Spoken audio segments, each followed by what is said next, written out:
malakasan na pickup truck ba hanap nyo? Check out this new Mitsubishi Triton GLS automatic transmission 4x2 Red Solid 2024 model here in Mitsubishi Mati City. Roll intro.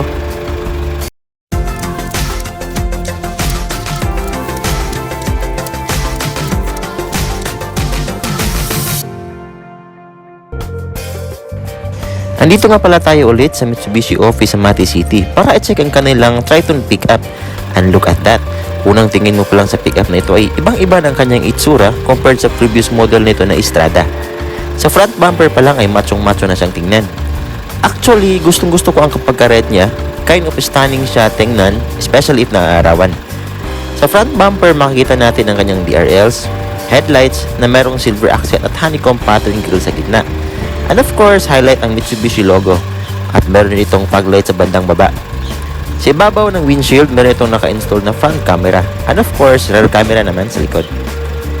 Sa side profile naman niya, meron itong silver side mirror integrated with signal light. Silver door handles na naka-smart key entry na. Meron ng step board sa baba.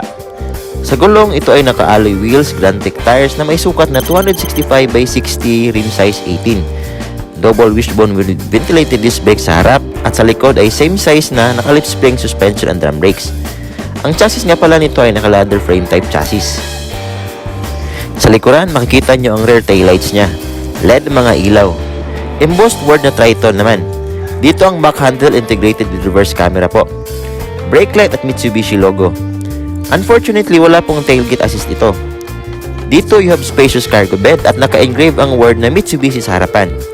Meron na din palang kasama accessories na sports bar, pang dagdag angas niyang tingnan. Let's go sa kanyang engine. Napakalinis at arranged tingnan ng kanyang engine bay.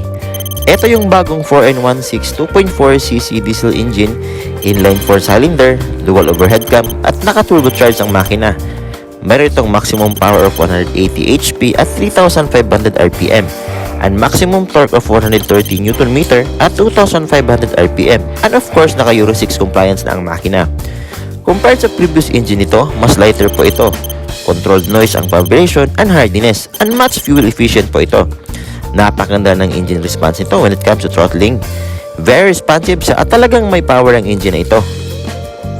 Pagpasok natin sa loob, ito yung interior design ng bagong na Triton pickup natin. Para sa akin, ang gara niyang tingnan at elegant looking. Sa GLS variant nga pala, nakatuton color sa loob at halos leather and hard plastic ang material na ginamit dito. Sa upuan, naka-fabric. Leather material ang steering wheel with cruise controls both sides and hydraulic type pala ang steering nito. Mayroong signal controls and wiper controls both sides. Sa dashboard, it's a combination of analog and digital display. Tapos andito yung mga basic infos like fuel gauge, temperature gauge, odometer, trip meters at iba pang digital meters. So, explore nyo na lang ha. Dito sa driver side, carbon texture yung material with white stitches. Merong lock and unlock buttons, side mirror controls. Sa taas naman, meron itong side shoulder, cabin light, and front mirror. Let's see this large infotainment display. Napakaganda ng console nito. Very responsive ang touchscreen na naka 360 camera na. Merong sensor nga pala ito na nag-a-alarm if merong taong malapit. So, very safe to maneuver in case. Sa baba ng display, meron ito mga buttons for shortcuts, audio, menu, map, at camera. Of course, wireless CarPlay ito, compatible for Android and iOS. Meron siyang charging system sa baba at aircon controls. Andito din ang engine push start natin and transmission knobs. And of course, andito yung kambyada natin na naka 6-speed automatic transmission with sport mode. Meron nga pala siya mga bottle holders at parking brake, then armrest sa gilid. Madami din ang mga aircon vents niya at compartments. When it comes to space, very spacious naman siya at ang ganda niyang sakyan mga master.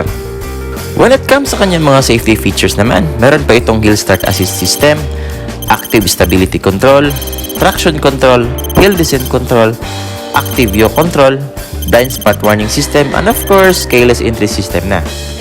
For its better engine performance and loaded safety features, ang pickup na ito ay nagkakalaga sa presyong 1,642,000 dito sa kanilang office.